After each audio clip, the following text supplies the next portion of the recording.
Bahujan Samaj party की supremo Mayawati ने संसद के दोनों संसदों से लगभग 150 सांसदों के निलंबन को संसदीय इतिहास के लिए दुखद और लोगों के विश्वास को आघात पहुंचाने वाला बताया है। उन्होंने कहा कि विपक्ष विहीन संसद ठीक व्यवस्था नहीं है।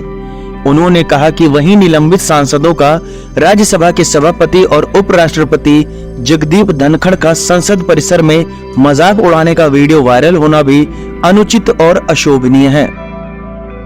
मायावती ने गुरुवार को कहा कि संसद की सुरक्षा में बीते दिनों सेंध लगाया जाना सही नहीं है। उन्होंने कहा कि इस मामले में सभी को मिलकर संसद की सुरक्षा की तरफ ध्यान देना चाहिए। एक दूसरे पर आरोप प्रत्यारोप लगाने से काम नहीं चलेगा, बल्कि इस मामले पर सभी को गंभीरता से लेना चाहिए तथा इसके जो भी दोषी हैं उनके विरुद्ध सख्त कानूनी कार्रवाई होना जरूरी है।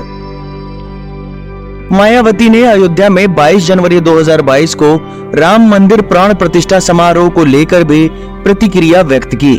उन्होंने कहा कि हमारी पार्टी पूरी तरह से धर्मनिरपेक्ष पार्टी है, विभिन्न धर्मों को मानने वाली पार्टी है।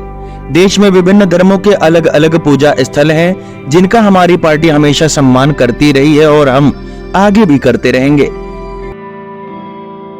उन्होंने कहा कि इसी कड़ी में यूपी की अयोध्या में नवनिर्मित राम मंदिर का अगले महीने जो उद्घाटन होने के लिए होने जा रहा है, उसका हमारी पार्टी को कोई ऐतराज नहीं है। बसपा सुप्रीमो मायावती ने कहा कि इसके साथ ही अयोध्या में कोर्ट के आदेश पर सरकार की ओर से निर्धारित जमीन पर जब भी मस्जिद का निर्माण होता है तो उसके उद्घाटन पर भी हमारी पार्टी को ऐतराज नहीं होगा।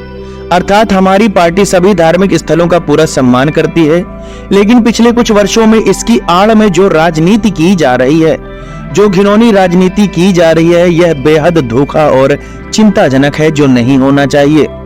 बसपा सुप्रीमो ने कहा कि क्योंकि इससे अपना देश कमजोर होगा, मजबूत नहीं होगा। इससे लोगों में आपस में नफरत पैदा होगी, जो यह कतई उचित नहीं है। इस बात का भी सभी को पूरा ध्यान रखना चाहिए। बसपा सुप्रीमो मायावती ने लोकसभा चुनाव 2024 को लेकर बनाए गए गठबंधन पर कहा कि जो दल गठबंधन में शामिल नहीं हैं, उन पर टीका टिप्पणी नहीं होनी चाहिए।